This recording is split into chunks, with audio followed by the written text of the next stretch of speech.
everyone. Today we are going to discuss about the tenses. I know many of you are a little bit tensed about the tenses, right? But it's not that boring or difficult as you think.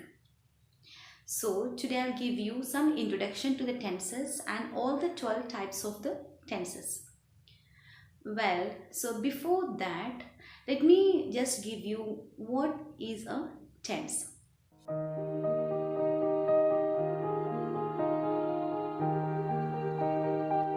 We know that verb changes its form to denote the time, and the way verb changes to denote time is called tenses. So in a way, the tense of a verb shows the time of an action. So mainly we have three tenses in English grammar, which are those: present tense, past tense and the future tense. And all these three tenses have four denominations each. So altogether we have 12 tenses in English grammar. Never go wrong with these 12 tenses. Why? Because it's a foundation for the language. And once you go wrong with these tenses, your entire language will go wrong. So now let's, without wasting any time, let's enter the first one, present tense. Well, children, we have already discussed here that each tense have their four denominations. So the present tense have simple present, present continuous, present perfect tense, present perfect continuous tense. And what's the meaning of the present tense? It means the action that's happening now, presently. So let's now discuss the first one, that is a simple present tense. The simple present tense uses the same verb form as a root form of the verb, which means the first form of the verb we use for the simple present tense. We use the simple present tense in the following conditions, which are those: the first one, to show a fact or something that is always true. For example, the earth moves around the sun. Deserts are hot and dry. These are the general facts or the truth that cannot change at all. So we use a simple present tense form.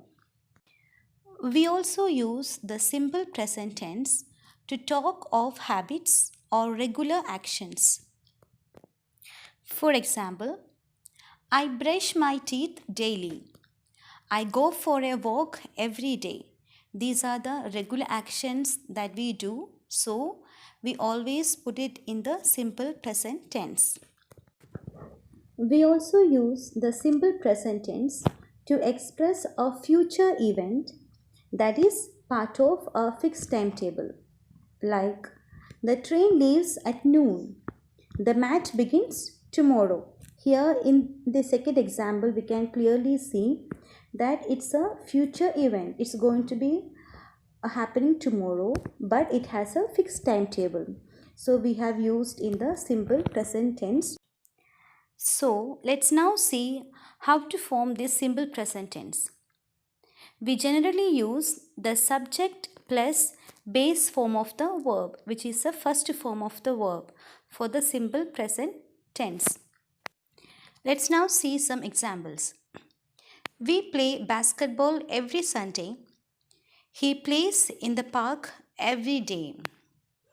These two are in the simple present tense because it's a habit or it's a daily routine. You might wonder here why in the first sentence we have used only play, whereas in the second one we have used the plays. It's very simple to understand.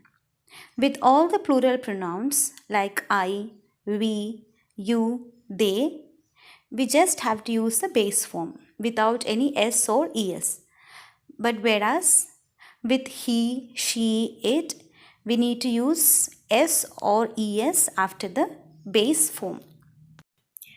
In the same way, negative sentences in the simple present have the structure, that is subject plus do or does plus not plus the first form of the verb.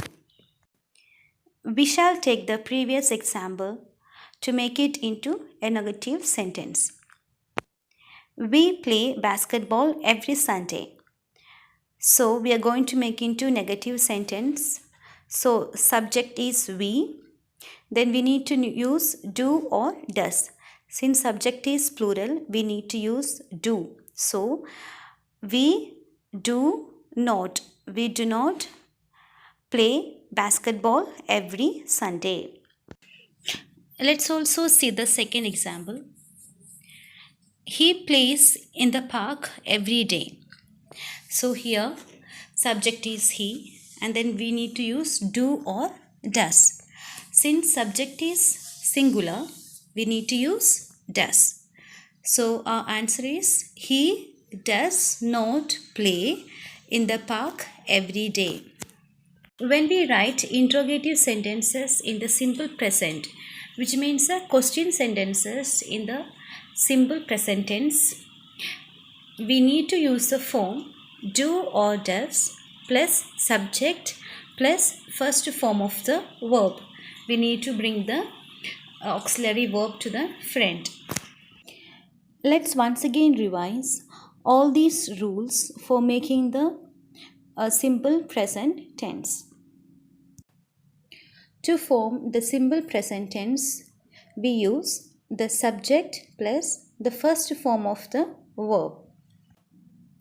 And remember, with all the plural pronouns like I, we, you, they, we do not have to use s or es after the verb.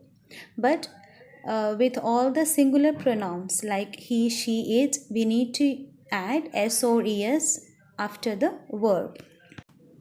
Secondly, when we form negative sentences in the simple present, we have the structure subject plus do or does plus not, and often contracted to don't or does not, and plus base form of the verb, the first form of the verb. And when we make interrogative sentences in the simple present, we have the form do or does plus subject plus the first form of the verb. I think you all are clear with the simple present tense, and we will continue the lesson in the next video.